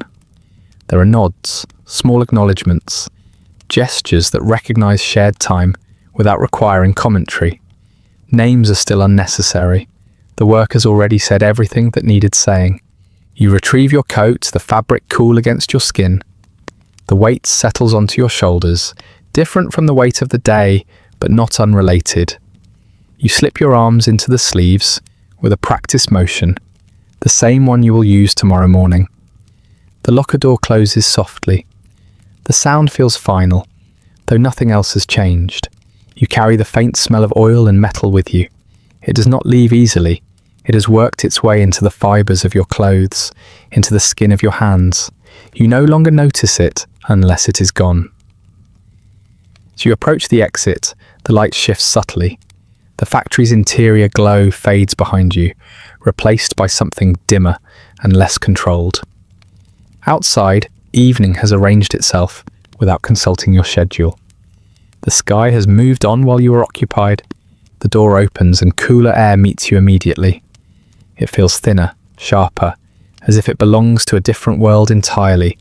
You inhale deeply without meaning to. The breath catches slightly, then settles. Your lungs adjust. The factory does not follow you. It does not watch you leave. There is no acknowledgement of departure. The building remains where it is, already preparing for the next cycle, the next arrival before daylight. It has released you the same way it accepted you, without comment. You step away from the entrance, boots finding familiar ground. The street is quieter than the factory, but not silent. Distant voices, a passing vehicle, the muted sounds of a city easing into night. These noises feel unstructured, almost careless. You move through them carefully. Your body still holds the shape of the day. Shoulders slightly forward, steps measured. Hands curled loosely, as if still expecting weight. It will take time for this to fade. It always does. You walk without hurry. There is nowhere you need to be immediately. Time stretches differently now, no longer divided by bells or whistles. The freedom feels vague rather than exhilarating. Without structure, the evening feels undefined. As you move farther from the factory, the noise recedes. The hum that filled your ears all day thins until it disappears entirely. In its absence, your thoughts grow louder. Not urgent, not demanding, just present. You let them pass without engaging too deeply. The streetlights flicker on one by one, casting uneven pools of light onto the pavement. Shadows lengthen. The world looks softer at the edges, less precise. You notice details you did not have space for earlier. The texture of brick walls, the way light reflects off windows, the smell of damp earth near the curb. Your body reports in as you walk. The stiffness in your back loosens gradually. Your wrists still ache, but the sensation dulls as movement changes. Fatigue remains, but it feels different now. Less like a setting, and more like a weight you can set down, at least partially. Home appears eventually. Not as a relief, but as a continuation. Another space, with its own routines, its own expectations. You enter quietly, closing the door behind you with care.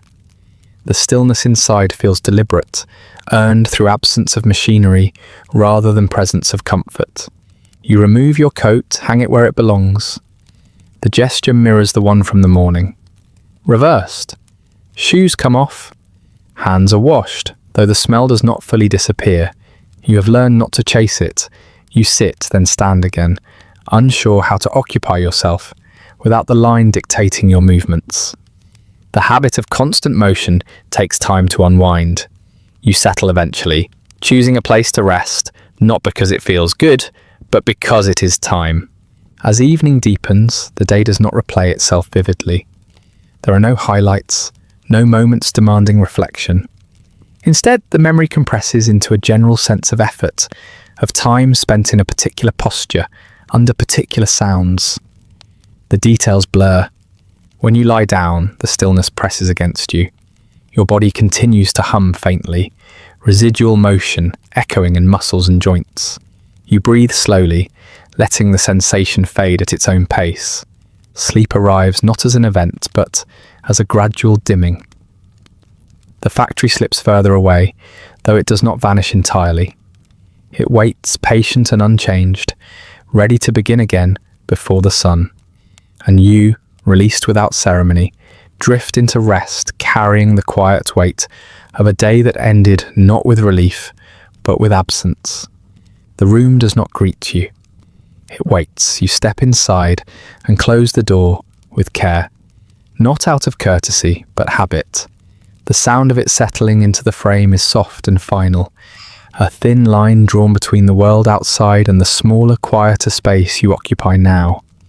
The room has not changed since morning. It rarely does. Its stillness feels practiced, as if it knows you will not ask much of it. The air is cooler here, unmoving. No steam, no vibration, no layered hum pressing against your ears. At first the quiet feels too open, like standing in a field after leaving a narrow corridor. Your body remains braced, waiting for the next signal that does not arrive. You remove what you have been wearing slowly, methodically.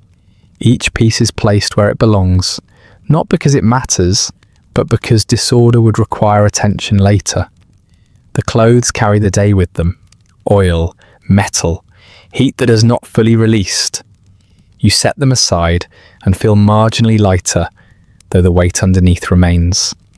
Your hands linger for a moment, unsure what to do without tools. They flex, then rest. The skin feels tight, the joints stiff. You wash them again, watching dark traces spiral briefly into the basin before disappearing. The smell fades only slightly. You accept this.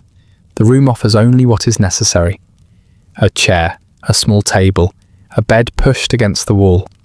Nothing competes for your attention. Nothing asks questions. This is not comfort in the generous sense. It is adequacy, enough space to exist without friction. You sit for a while without intention. Time behaves differently here, loose and unmeasured. There are no bells, no whistles, no clear divisions to guide you. The absence feels both freeing and disorienting. Without structure, the evening stretches in ways that feel unfamiliar. Your body begins to report in more clearly now that movement has slowed. The stiffness in your back announces itself with more confidence. Your shoulders ache as they release tension they have been holding without complaint. The wrists throb softly, as if continuing a conversation you stopped listening to hours ago.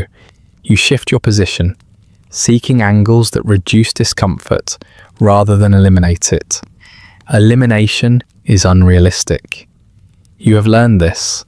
Rest here is not about restoration. It is about making the damage manageable. You eat something simple.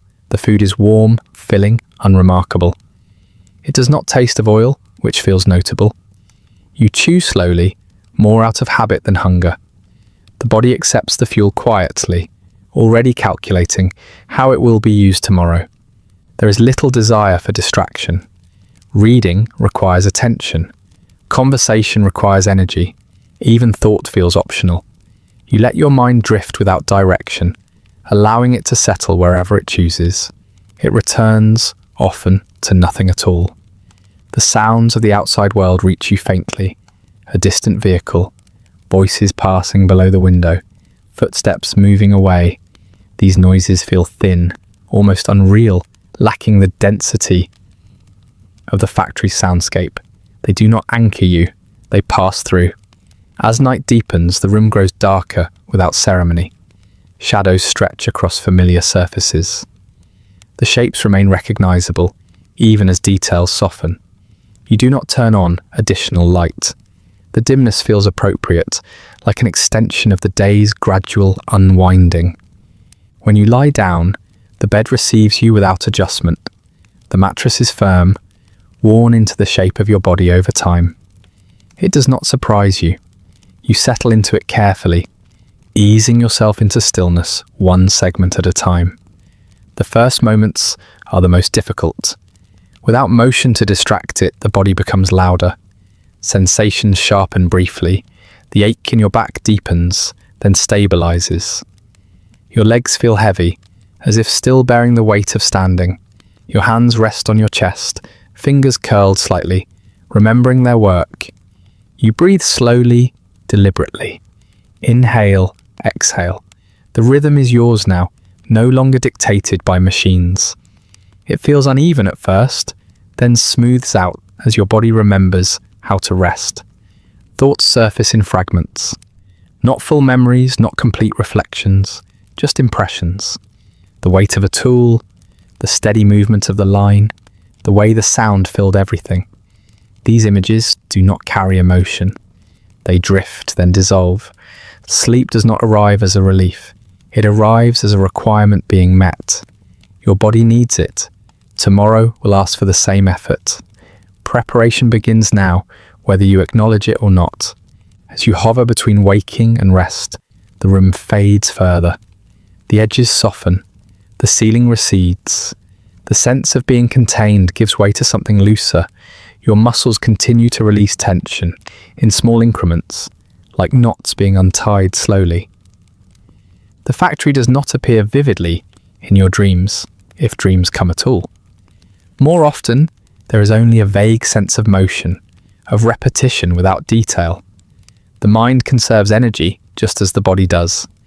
At some point, you stop noticing discomfort, Not because it has vanished, but because awareness has dimmed. The aches blend into the background, no longer distinct enough to name. The last thing you feel clearly is the weight of yourself against the bed, solid and unavoidable.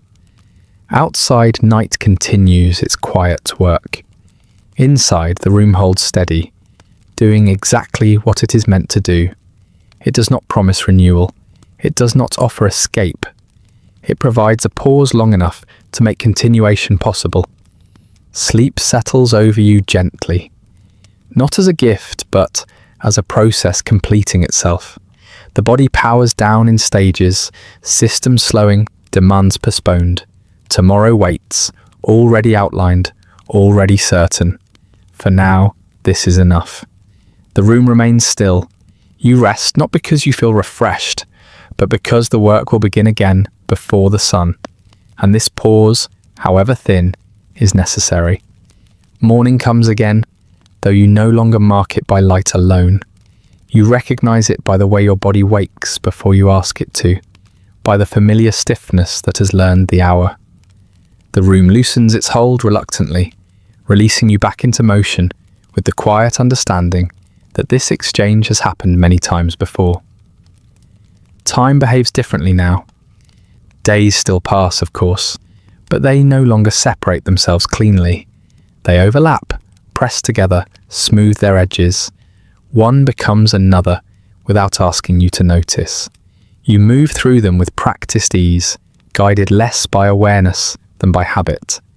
The factory receives you as it always does, unchanged in all the ways that matter. The line moves, the sound settles in. Your hands find their place. The repetition no longer registers as repetition. It feels natural, inevitable, like gravity. Somewhere along the way, the seasons have been turning. You notice it indirectly. Heavier coats appear, then disappear. The air at the entrance grows sharp, then damp, then warm again. Sunlight shifts its angle through high windows, changing the quality of dust in the air. These details register briefly, then slide into the background. Your wages adjust now and then. Not dramatically. Enough to be mentioned. Enough to acknowledge that time has passed and that you have remained. The change does not alter your life in visible ways. It simply confirms continuity. Your movements have grown smoother. This is unmistakable. Where there was once effort, there is now flow. Where there was once thought, there is now instinct. Your hands rarely hesitate. They know exactly where to go, how much pressure to apply, when to release. Watching them work feels almost like watching someone else. You have become efficient in a way that is difficult to explain to someone new. Not faster necessarily, but cleaner. There is no wasted motion left. Every gesture serves a purpose. Your body has been refined by repetition, shaped into something precise. Others notice this, though they rarely say so directly. Newer workers watch you from time to time, not with admiration, but with the quiet attention of someone learning what survival looks like here. Supervisors pass without stopping. Your output speaks for itself. You realize gradually that you are very good at this now. The realization arrives without pride. Pride would require comparison, and comparison feels unnecessary. You simply recognize competence the way you recognize a familiar road. You know where it leads. You know how to navigate it without effort. The line continues to change around you. Small improvements, adjustments in pacing, slight alterations in parts. You absorb these changes easily, folding them into your routine without disruption. Your adaptability has become one of your strengths, though it is not framed that way.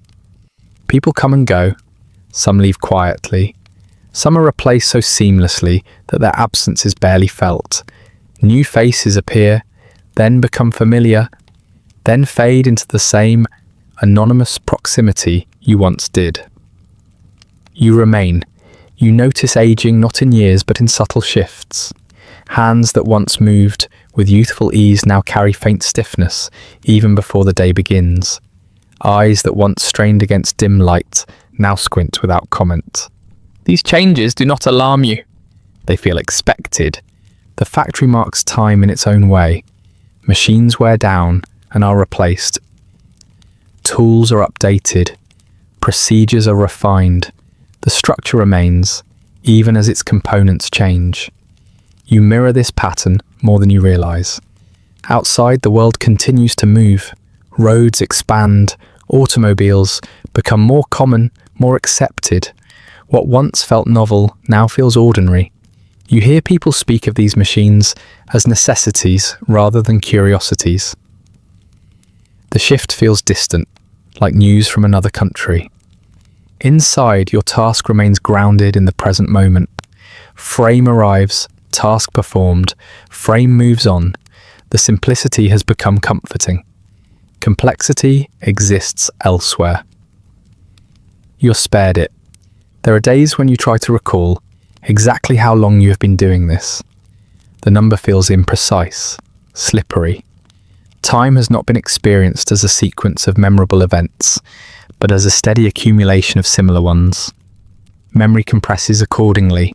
You measure your tenure instead by familiarity, by how little surprises you, by how easily your body settles into the day's demands, by how rarely you need correction. The aches remain, but they have changed character. They no longer feel like warnings. They feel like companions, predictable and manageable. You know which ones will fade overnight and which ones will greet you again in the morning. You plan around them without thinking. Your posture has evolved. Your stance has been optimized for endurance rather than comfort. You hold yourself in ways that distribute strain efficiently, even if they would look unnatural to someone watching. The body has learned what the work requires and reshaped itself accordingly. There are moments, usually brief and unannounced, when awareness sharpens unexpectedly. You catch yourself moving with such ease that it feels almost elegant. The realization is fleeting, almost embarrassing. You let it pass. The factory does not celebrate mastery, it assumes it. The reward for becoming very good at this is being allowed to continue doing it without interference. This suits you. As years blend together, your sense of anticipation fades. There is little to look forward to in the conventional sense. There is also little to dread. The predictability smooths emotional extremes. You exist in a narrow band of experience, stable and controlled. This stability has its own quiet appeal. It removes uncertainty. It reduces decision-making. It allows you to move through days without constant evaluation. You know what is expected. You know how to meet it. Sometimes during brief pauses, you look down at your hands and feel a detached curiosity. These hands have built countless machines without ever assembling one completely. They have contributed to progress without experiencing it directly. They are skilled in a way that is both undeniable and strangely contained. The thought does not trouble you for long. Trouble would require energy, and energy is reserved for function. You return your attention to the line as it moves again, carrying another frame into position.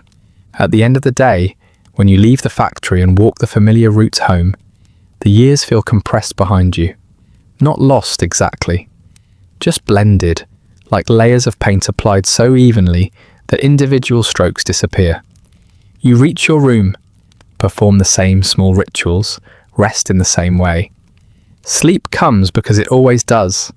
Tomorrow will require it. As you drift toward rest, there is a quiet understanding that settles in alongside fatigue. This work has shaped you. It has taught your body what to do and when. It has given you a skill so refined that it no longer feels like learning. You are very good at this now. The realization does not change anything. The line will move, your hands will follow. Time will continue its steady compression. And you, moving smoothly through motions you no longer need to think about, will carry on as you always have. One indistinguishable day blending gently into the next. Night settles in gently, without instruction, and you feel it more than you see it. The room dims around you, as if the darkness is being poured in carefully, measured, allowed to spread at its own pace. Outside, the world has quieted into something looser and less exact, a contrast that no longer surprises you. You lie still, listening to the faint, unstructured sounds that replace the factory's rhythm. A distant cart rolling over uneven ground, a door closing somewhere down the street, footsteps that pass and fade without pattern. These noises do not ask anything of you. They exist, then disappear. Your body is heavy in the bed, weight distributed evenly now that there is nothing to hold upright. The familiar aches remain, but they are muted, softened by stillness. They feel less like messages and more like residue, traces of a day that has already been absorbed into the larger mass of time. Thought drifts in without effort, not the sharp, directed thinking required by work, but a slower kind, unguarded and unhurried. Images surface without insistence, the line moving forward, frames gliding past, hands working in practiced silence. These impressions appear without emotion, like photographs left too long in the sun. You imagine the factory as it is now, even as you lie here. The building standing in darkness, brick walls holding their shape. Inside, machines cooling, metal contracting softly as heat escapes. The line resting in place, momentarily still, but never dormant, everything waiting. Then your imagination moves a little further. You picture the factory waking without you. The doors open, lights flicker on, steam begins to rise, the line starts to move, frames advance, identical and expectant. Hands reach out to meet them. Not your hands, others, capable, practiced, already learning the motions you once learned. The image does not disturb you. You see the space where you usually stand, occupied seamlessly. The rhythm holds. The timing remains intact. The work proceeds without hesitation. There is no gap, no stutter, no moment where the system pauses to acknowledge your absence. The thought settles in gently, like dust. You have always known this in an abstract way. The factory has never pretended otherwise. It was not built around you. It does not depend on you. It depends on the presence of someone, anyone, shaped by repetition into reliability. Seeing it continue without you does not feel like erasure. It feels like confirmation. The system is sound. The design works. Motion persists. There is a quiet calm in that realization, a loosening you did not know you were holding on to. The burden of importance lifts, leaving behind something lighter and easier to carry. You were necessary in the moment. That was enough. Your thoughts wander further, stretching beyond the factory walls. You imagine the cars leaving the building, rolling out into streets you will never walk, onto roads that extend far past the edges of your experience. They carry no trace of you that anyone can point to, no mark, no name. And yet your hands were there. Your effort was applied. The connection existed, however briefly. That too is enough.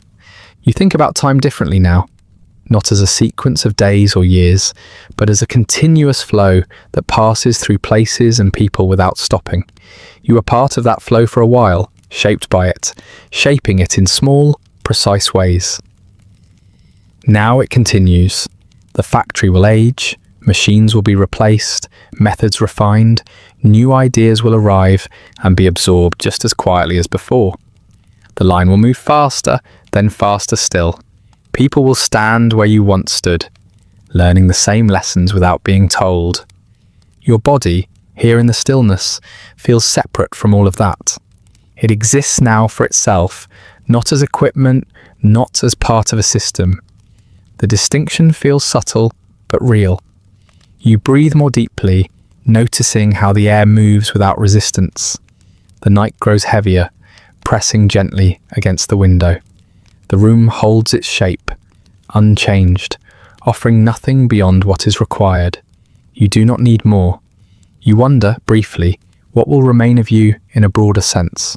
Not monuments or records. Those were never part of the arrangement.